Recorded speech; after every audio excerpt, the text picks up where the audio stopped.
看懂看透，从生到死，超越从生到死。人都是从生到死，看没看懂，决定着对待这个过程的态度。懂了，享受当下，也才知道到底什么是当下。不懂就会有一种隐忧在心，就像人们通常感叹的，李煜的《浪淘沙怀旧》就是一首极典型的感叹。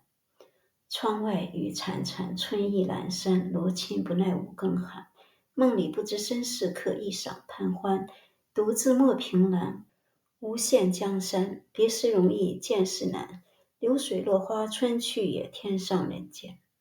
这里有他自己的故事，但真正体现的是人类整体的故事。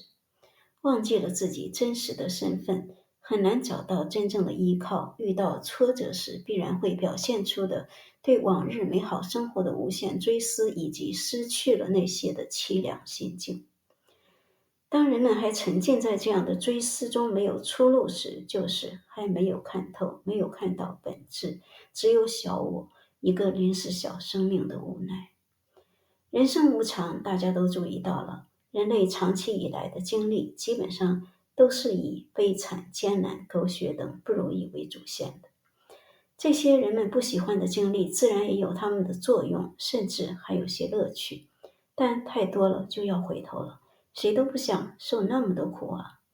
只有真正看懂生命的庞大和无限，是唯一出离苦难的途径，人类灾难的终极解药。